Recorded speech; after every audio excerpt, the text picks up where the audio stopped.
survived that horrible crash.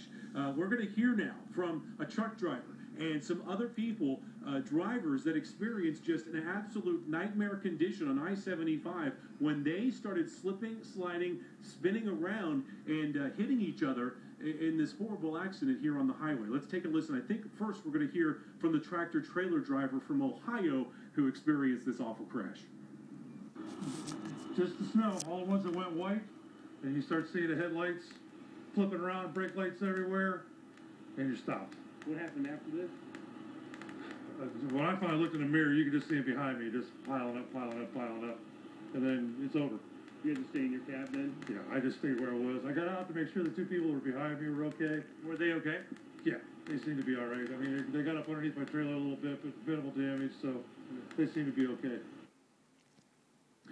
All right, back here live. Also talked to a mother and daughter who were on their way to North Carolina. One of their family members, the mom's other daughter, had a baby. They wanted to get down there and experience that joyful family event, but instead they said they could see nothing here and could do nothing about it when they started getting hit by other cars and getting slammed into the wall. They were able to walk away from this, but they were absolutely stunned, as you might be able to understand. Another man from Rochester Hills says he was coming down. He is more of a sport vehicle. He says he started seeing tractor trailers spinning in front of him and other cars, their headlights facing him, so he knew something was wrong. Then he could not see. He was able to go to the far left and drive himself around and not hit anything and not be hit by any other vehicles. He has stopped his car. He's left it running for people to get warm in because it is bitterly cold out here. Tow trucks are here from all over the city. Ambulances arrive from all over the city. We saw extrications here. A woman placed on a backboard. She appeared very badly injured and stunned. Firefighters were able to get her dog out of the car and take that dog with her to the hospital. We understand children are involved in this, as you might expect. Families traveling down here as well, maybe part of the injured as well, and that's the very latest that we have right here, Karen. We're being told by fire officials and police here on the scene, they expect a 12 to 16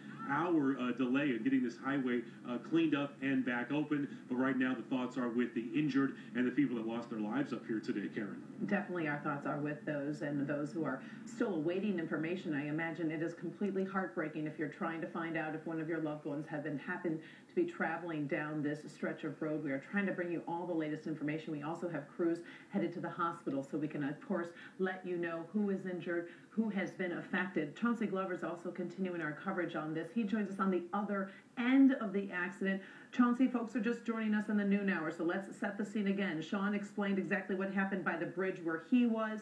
Take it over from your part of the accident. Karen, such a scary moment here on the highway this morning. Imagine this. You're in your car, you're driving down the road, and then all of a sudden, in your windows, you see nothing but white, but just piles and piles of snow.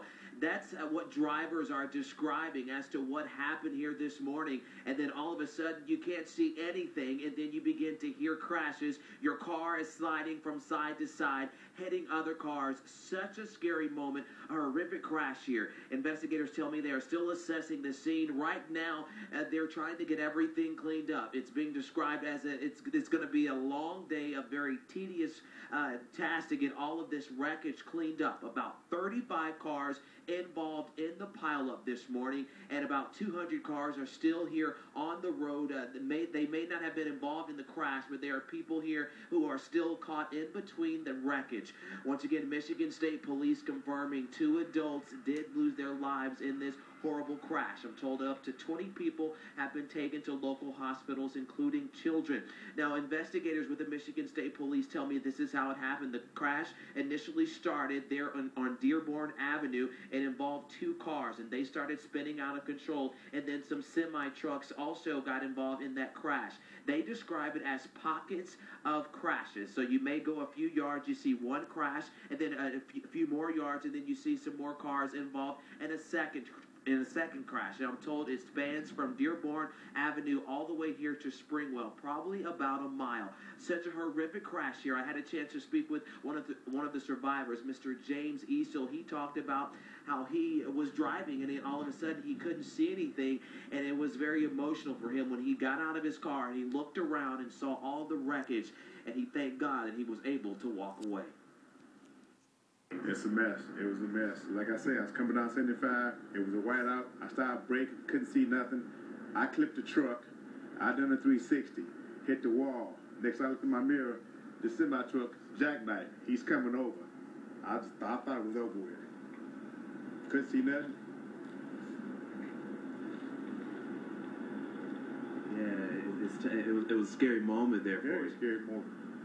When you look around and see all the damage, and it's probably It's probably that's gonna be some fatalities. Just thank God I'm alive.